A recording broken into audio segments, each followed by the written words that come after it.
اولاد کو تیار کرے. آپ دیکھیں ہم مجھ سمیت ہماری اولاد ہوتی ہے چھوٹی چھوٹی، ہم انہیں لاتے ہیں اپنے درسوں کے اندر، وہ کسی کام کے نہیں ہوتے، کھیل کود کرتے ہیں، کھاتے پیتے اور چلے جاتے ہیں. جیسے جیسے ہماری اولاد بڑے ہوتی جاتی ہے ہم سے باغی ہوتی جاتی ہے، نہ اس کی شکل و صورت، نہ اس کی لباس، نہ اس کا کردار، نہ اس کا علم، نہ اس کا تقوی، کسی چیز سے یہ نہیں لگتا ہے کہ یہ ایک مومن کی اولاد ہے. یہ ہمارے لیے مقام افسوس ہے، لمحہ فکریہ ہے ہمارے لیے. غور کرے، فکر کرے کہ یہ ہم کس ڈگر کے اوپر چل رہے ہیں. اللہ کے بندو، یہی بعض لوگ کہتے ہیں ہمارے یہاں رشتوں کے مسئلے جو ہے وہ حل نہیں ہوتے ہیں. آپ یقین جانے پوری ذمہ داری کے ساتھ اور پورے دعوے کے ساتھ میں یہ بات کہتا ہوں کہ اگر ہماری اولاد کی تربیت اللہ کی کتاب اور اس کے رسولوں کی سنت کے مطابق ہوگی، میں ضمانت دیتا ہوں اس بات کی کہ وہ رشتے سے نہیں رہیں گے. کوئی مسائل ان کے لیے نہیں ہوں گے اگر ان کی تربیت ہو جائے اللہ کی کتاب اور اس کے رسولوں کی سنت کے مطابق. یہ جتنے بھی مسائل ہیں، دیکھیں اول تو ہمارے یہاں رشتے ہوتے نہیں ہیں. اگر رشتے ہوتے ہیں مہینے 2 مہینے 3 مہینے کے بعد آپ دیکھو یہ لڑائی شروع ہو جاتی ہے، جھگڑے شروع ہو جاتے ہیں، یہاں تک کہ نوبت جو ہے وقت تک آ جاتی ہے. کیوں آتی ہے؟ نہ لڑکے کی تربیت، نہ لڑکی کی تربیت، نہ باپ کی تربیت، نہ ماں کی تربیت. سارے جو ہے اپنے خیال اور گمان اور اپنی مرضی کے مطابق ہم زندگی گزار رہے ہیں، اور جب فساد ہوتا ہے بدنام اسلام ہوتا ہے. تو اللہ کے بندو، ہماری وجہ سے اسلام بدنام ہو رہا ہے. ہمیں چاہیے ہم اپنے اعمال کے اوپر، اپنے رویوں کے اوپر، اپنے علم کے اوپر، ہر چیز کے اوپر ہم غور و فکر کریں اور اس کی اصلاح کریں. اس لیے کہ ایمان کے ساتھ دوسری شرط جو اللہ رب العزت نے لگائی ہے وہ ہے وَعَمِلُوا الصَّالِحَاتِ، اپنے اعمال کی اصلاح کرنا. تو اللہ سے دعا ہے کہ مجھے کہنے سے اور آپ کو سننے سے زیادہ ہم سب کو اللہ عمل کرنے کی توفیق عطا فرمائے. اللہ ہمیں اپنی کتاب کی سمجھ عطا فرمائے، اپنے رسولوں کی سنتوں کے اللہ رب العزت ہمیں سمجھ عطا فرمائے.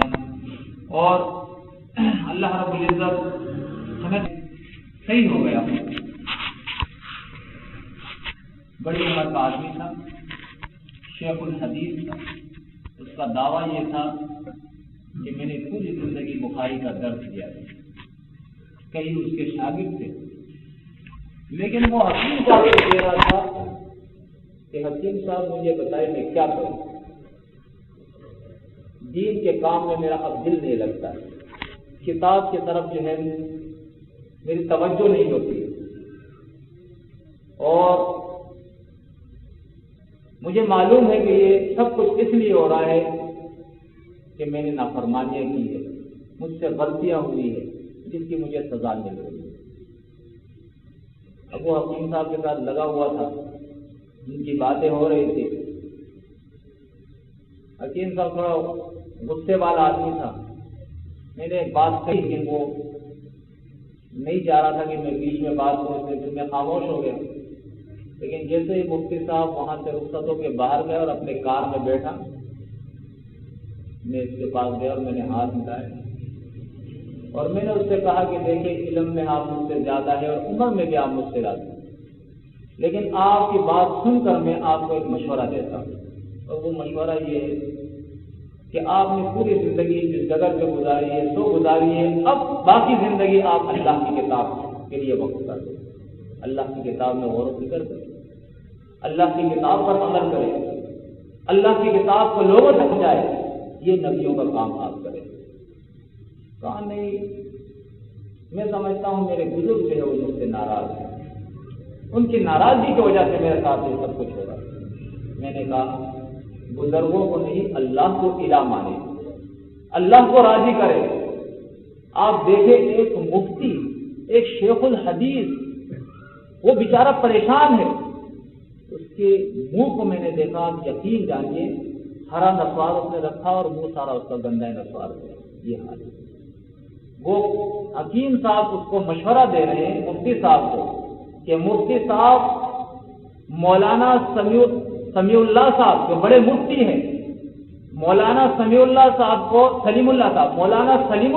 کو میرے پاس یہاں اٹھا کر لوگ لائے ہیں، گھومنے پھرنے کے وہ قابل نہیں تھا، اور میں نے اس کا علاج کیا، وہ صحیح ہو گیا۔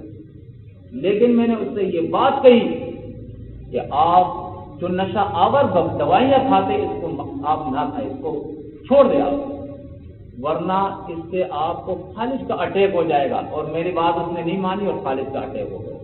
اور آج میں آپ کو یہ بات آپ کو بھی بتا رہا ہوں کہ آپ بھی آہستہ آہستہ ان دوائیوں کو چھوڑ دے، ورنہ آپ کو بھی فالج کا اٹیک ہو جائے گا۔ تو جس معاشرے کے اندر، جس ملک کے اندر ہمارے شیخ الحدیث، شیخ القرآن، ہمارے مفتی صاحبان نشہ آور دوائیوں پہ گزارا کرتے ہیں، جن کے منہ جو ہے وہ نسوار سے گندے ہوں، اللہ کے بندوں وہ قوم کیا کرے گی اور کہاں جائے گی، کس طرح پھیلا پائے گی؟ اوپر سے لے کر نیچے تک یہ قوم بد عمل ہو گئی ہے، بے عمل ہو گئی ہے۔ اللہ کے بندوں کم از کم ہم یہ بات ثابت کریں کہ مومن ہیں، اللہ کے قانون کو ماننے والے ہیں، اس کے رسولوں کے طریقے کو ماننے والے ہیں، یہ ثابت کریں۔ زنا سے، جھوٹ سے، دھوکہ دہی سے، ظلم سے، زیادتی سے، نشوں سے، ہر قسم کی برائیوں سے اپنے آپ کو جو ہے صاف کرے، پرہیز کرے، اللہ اور اس کے رسول کے احکامات کو مانے، اللہ کی کتاب کے مطابق زندگی گزارے، تو انشاءاللہ دنیا کے اندر بھی اللہ سے راضی ہوگا، اپنے رحمتوں کے اندر داخل کرے گا، اور آخرت کے اندر بھی اپنے رحمتوں کے اندر داخل کرے گا۔ تو عمل سے نہیں، عمل سے دنیا اور آخرت سے ہے، یہ بندے ہیں، تو ہمیں چاہیے کہ علم بھی حاصل کرے، کیونکہ یہ روشنی ہے، لیکن علم کے بعد جو ہے وہ عمل جو ہے وہ بالکل ضروری ہے کہ ہم عمل کریں۔ تو اللہ سے دعا ہے کہ اللہ رب العزت نے جو آپ کو سیکھنے کی، عمل کرنے کی، اور پھر دوسروں تک اللہ کی پیغام کو پہنچانے کی اللہ نے توفیق عطا فرمائے۔ اقول قولی ھذا استغفر اللہ لی ولکم وللسائرین۔ اب تھوڑی سی دیر کے لیے ان کو لے آئے، راضی کر دیا، دعوت دے رہے ہیں، یہ جو ہے نا بالکل بیکار چیز ہے، دھوکہ دینا ہے اپنے آپ کو۔ یہ رشتے جو ہے یہ ایمان کے رشتے نہیں ہوتے ہیں، یہ ساری جو ہے نا وہ دنیا دارانہ لوگوں کی رویے ہے۔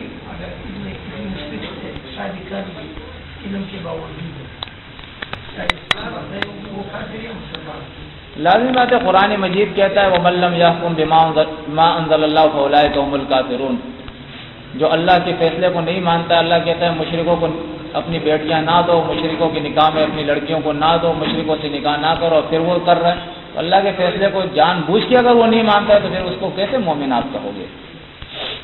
اچھا، پھر یہ ہمارے یہ ہے کہ لوگ یہ کہتے ہیں جی ہماری لڑکیوں کی تربیت نہیں ہے، ہم اپنے بیٹے کا رشتہ کریں اور لڑکی کی تربیت نہیں ہے، تو اس سے بہتر ہے کہ ہم کسی کو لا کر اور اس کو مومنہ بنائے، تو وہ جو ہے سمجھ جائے گی ان کے تو صرف دعوے ہیں اور یہ کرتے نہیں، تو اس طرح کر کے اور پھر اس لڑکی کو، اور وہ لڑکی یقیناً شادی کر کے آتی ہے تو پھر جو ہے وہ ان کے رنگ میں ڈھل جاتی ہے۔ اصل مسئلہ یہ ہے نا کہ میں پہلے یہ عرض کیا ہے کہ ہمارے مسائل جو ہے اس وقت تک حل نہیں ہو سکتے ہیں جب تک ہم اپنی اور اپنی اولاد کی تربیت نہیں کریں گے۔ یہ مسائل اسی طرح جو ہے دن بدن خراب ہوتے جائیں گے اور بڑھتے جائیں گے۔ طریقہ یہی ہے، دیکھیں ہم، بڑی افسوس کی بات ہے کہ ایک میرا بیٹا ہے، میرے گھر میں ہے، وہ نمازیں نہیں پڑھتا، اس کو دین کا کچھ پتہ نہیں، یہاں تک کہ وہ قرآن ناظرے سے بھی نہیں پڑھ سکتا ہے، وہ نشے بھی کرتا ہے، وہ گناہ کے کام بھی کرتا ہے، سب کچھ کرتا ہے۔ اب اس کا نکاح ہوتا ہے تو میں اپنے ساتھیوں کو دعوت دے رہا ہوں کہ بھائی میرے بیٹے کا نکاح ہے اور وہ مومن ہے، ہمارے ساتھ ہے، آپ آئے۔ میت ہو گئی، میں ساتھیوں کو دعوت دے رہا ہوں، میرے بیٹے کی میت ہو گئی ہے، وہ مومن تھا، آئیے آپ جنازہ پڑھیں۔ دوسری طرف اس کے مقابلے میں وہ شخص جس کے عقیدے کے اندر خرابی ہے لیکن وہ علم بھی رکھتا ہے دین کا، وہ تقوی کے ساتھ زندگی بھی گزار رہا ہے دنیا کے اندر اور ظاہری کوئی گناہ بھی نہیں کر رہا ہے، اس کے نکاح میں نہیں جا رہا ہوں، اس کی میت میں نہیں جا رہا ہوں، اس لیے کہ وہ ہماری جماعت میں نہیں ہے۔ تو اس کا مطلب تو یہ ہے کہ یہ تو پارٹی بازی ہے کہ ہماری پارٹی میں کوئی ہے تو وہ مومن ہے، اب وہ چاہے کچھ بھی کر رہا ہو، ہماری جماعت سے جو باہر ہے وہ کافر مشرک ہے، چاہے وہ کتنا بھی اچھا ہو۔ اللہ کے بندو، یہ کوئی اسلام تھوڑی ہے۔ اسلام میں یہ پارٹی بازی، یہ فرقہ پرستی، یہ تعصب، یہ اسلام کے اندر نہیں ہے۔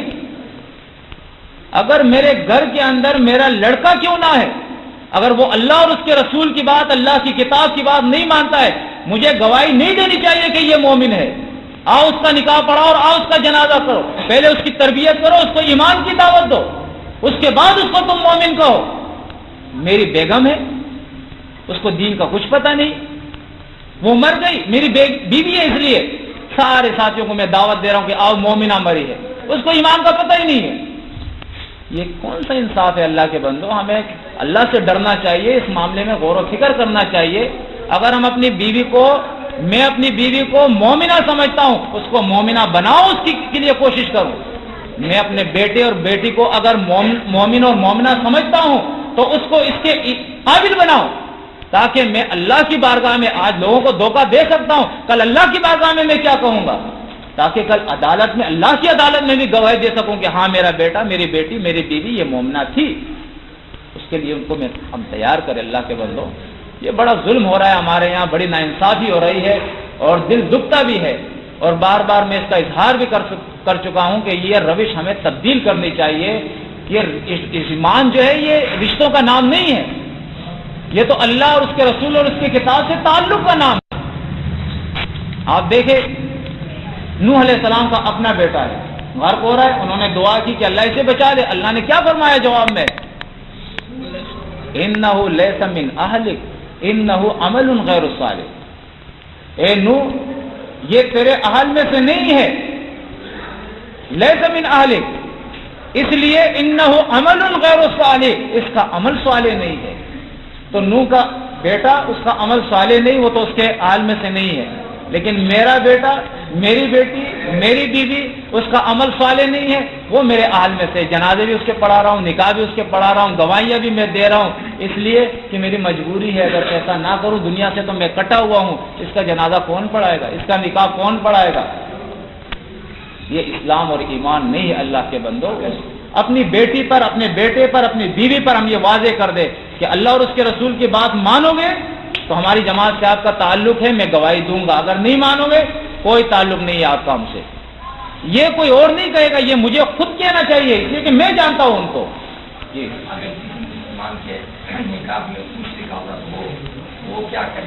وہ یہ کرے کہ اسے رخصت کر دے، اگر امام وہ قبول نہیں کرتی ہے۔ دوسری صورت یہ ہے کہ اسے رخصت کر دے۔ تو مشرک تو اسی کو کہتے ہیں، وَمَا يُؤْمِنُ أَكْثَرُهُمْ بِاللَّهِ إِلَّا وَهُمْ مُشْرِكُونَ، اللہ کو مانتے ہوئے شرک کرتے۔ اگر وہ اللہ کو نہیں مانتے تو پھر کافر ہو گیا، وہ مشرک نہیں ہوا۔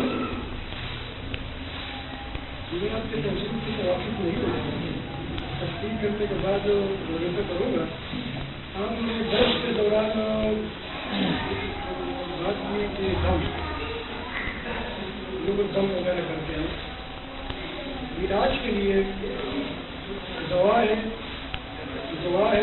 صدقہ ہے اور دم ہے، کیا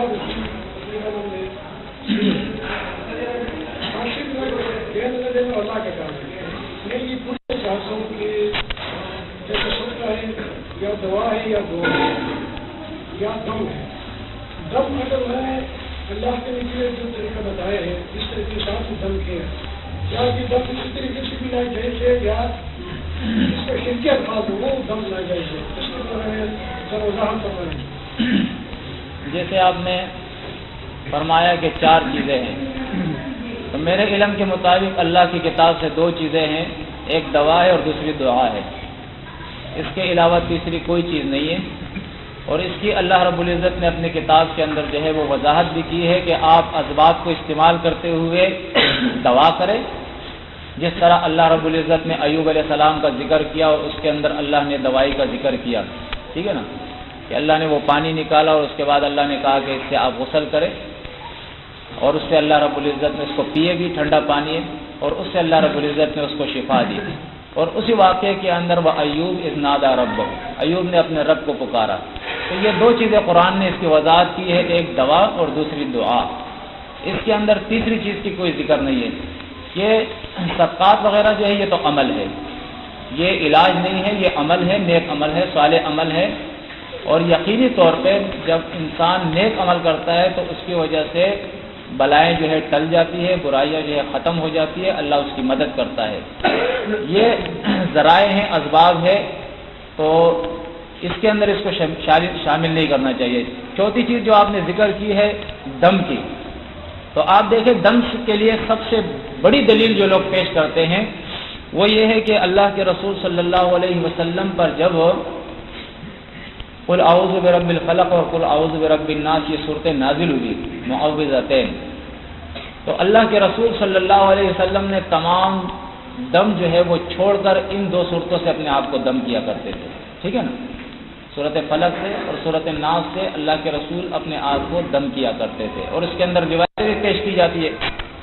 جبکہ آپ ان صورتوں کے اوپر ہی غور کریں. اللہ فرماتا ہے اپنے رسول سے قل اعوذ برب الفلق، کہو کہ میں پناہ میں آتا ہوں اس رب کے جو اندھیری رات کو چیر کر اس کے اندر سے دن نکالتا ہے.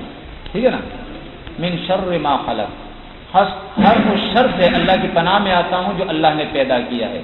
تو آپ اس پہ غور کریں کہ یہاں یہ نہیں کہ اللہ فرماتا ہے کہ اے میرے رسول آپ پھونک مارے، آپ دم کرے، یہاں یہ نہیں. اللہ فرماتا ہے قل، آپ کہے. ٹھیک ہے نا، کہنے کا ہے، دعا کا ہے. وقال ربکم ادعونی، تمہارا رب کہتا ہے کہ مجھے پکارو. ٹھیک ہے نا، تو اختیار جو ہے بل للہ الامر جمیعا، اختیار سب کا سب اللہ کے پاس ہے، اللہ کے علاوہ کسی کے پاس نہیں ہے. یہ کتاب جو ہے یہ قانون ہے انسانوں کے لیے، ضابطۂ حیات ہے انسانوں کے لیے. یہ کتاب اس لیے نازل نہیں ہوئی ہے کہ اس کتاب کو پڑھ پڑھ کے ہم دم کیا کریں گے. یہ تو پیشہ ور مولوی، تعویذ اور گنڈے کرنے والے کاروباری لوگ، انہوں نے یہ سارے چکر جو ہے چلائے ہیں. یہود و نصارہ کے اندر بھی یہ تھے اور آج ہمارے احبار و رہبان کے اندر بھی یہ ہے. آپ براہ راست اسباب کو استعمال کرتے ہوئے، اسباب کیا چیز ہے؟ مثال کے طور پہ آپ کو بھوک لگی ہے تو آپ کھانا کھائے. ٹھیک ہے نا، یہ سبب ہے نا، یہ دوائی ہے. آپ کو بھوک لگی ہے آپ کھانا کھائے، آپ کو پیاس لگی ہے آپ پانی پیے، آپ کے گاڑی کو ایکسیڈنٹ ہو گیا آپ ڈینٹنگ پینٹنگ کے لیے اس کو لے جائے، پیٹرول ختم ہو گیا پیٹرول پمپ پہ آپ پہنچ جائے، پنچر ہو گیا پنچر والی کی دکان پہ آپ پہنچ جائے. لیکن اگر آپ کو بھوک لگی ہے، پیاس لگی ہے، گاڑی آپ کی خراب ہو گئی ہے اور آپ اسباب استعمال کرنے کے بجائے آپ اس پہ آیتیں پڑھ پڑھ کے اس کو دم کر رہے ہو، تعویذ لکھ لکھ کے اس کو لٹکا رہے ہو، تو میرے بھائی آپ کرتے رہے، قیامت تک کرتے رہے، پوری زندگی کرتے رہے، نہ وہ آپ کی گاڑی صحیح ہوگی، نہ آپ کی بھوک ختم ہوگی، نہ آپ کا پیاس ختم ہوگی. ٹھیک ہے نا، آپ کو اسباب استعمال کرنے ہوں گے اور اللہ سے دعا کرنی ہوگی. یہ دو چیزیں ہیں بس. ایک روایت میں یاد ہے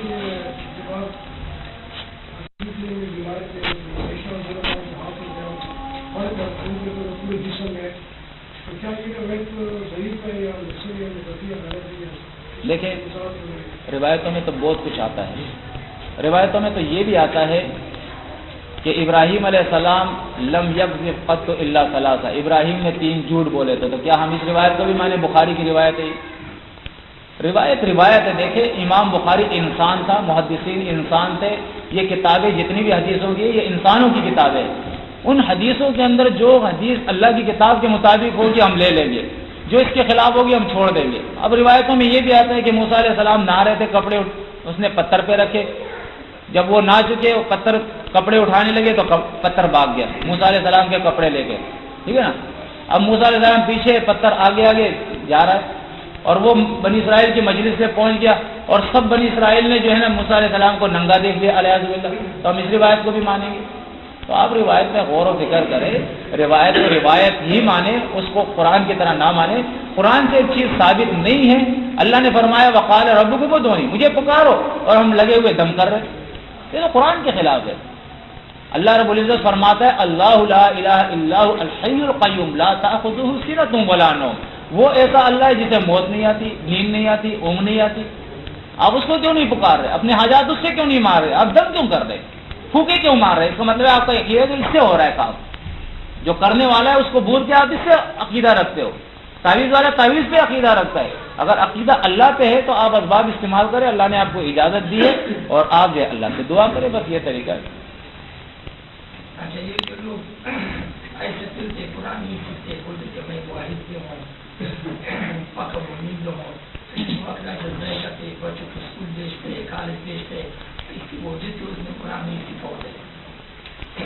کھیل آنند ہوتے اور کام میں لگا ہوا ہے کیا تو اس کی اصل وجہ یہ ہے نا کہ آخرت پر اب ایمان نہیں بنا ہوا ہے.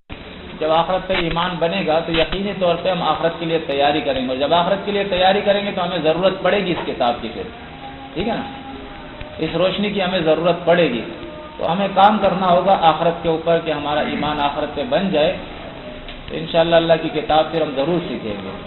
ہم منع نہیں کرتے لوگوں کو اسکول کی تعلیم, کالج کی تعلیم, یونیورسٹی کی تعلیم ایسے ماحول میں ایسے طریقے سے کہ اس سے قرآن اور سنت کی نافرمانی نہ ہو, خلاف ورزی نہ ہو. ٹھیک ہے نا, اگر ہو سکتا ہے تو ضرور وہ بھی حاصل کریں. دنیائی فنون, دنیائی علم, اس سے ہم لوگوں کو نہیں روکتے, لیکن اللہ کی کتاب کی روشنی میں سب سے پہلے اس کتاب کو سیکھو اور اس کتاب کی روشنی میں قدم اٹھائے. جہاں جہاں یہ اجازت جس چیز کی اجازت دیتا ہے وہ کرے, اور جس سے منع کرتا ہے اس سے رک جائے. اچھا ایک سوال ہے, اس کی جو میں 7:45 بجے آزاد ہوگی, چلے جی 2-3 منٹ باقی ہے. ایک سوال, مطلب وہ جو سوال کیے تھے انہیں کا ایک تسلسل ہے کہ اگر کسی شخص نے ایمان قبول کیا بعد میں, اس سے پہلے اس کا رشتہ کہیں جو ہے وہ منسوخ تھا, وہ پہلے دیوبندی تھا, اس کا رشتہ وہ منسوخ تھا, اب اس کی سمجھ میں ایمان آ گیا, اس نے ایمان قبول کر لیا. ایمان قبول کرنے کے بعد وہ جو رشتہ 4 سال 5 سال یا بچپن کا تھا, تو کیا وہ رشتہ جو ہے وہ توڑ دے گا؟ اور اگر توڑتا ہے تو خاندان کی جو ہے وہ ساری بدنامی ہے, پورے خاندان میں جو ہے وہ برا بھلا کہا جائے گا, اور ایک برادری کی روایت بھی ٹوٹے گی, اور وہ سارے جو ہے وہ پریشانیوں میں آ جائیں گے.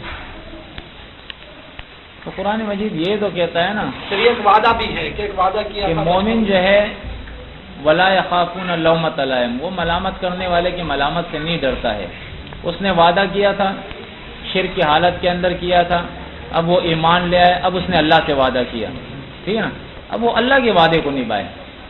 اور حدیث کے اندر آتا ہے کہ مخلوق کی اطاعت جو ہے اللہ کی نافرمانی میں نہیں ہے.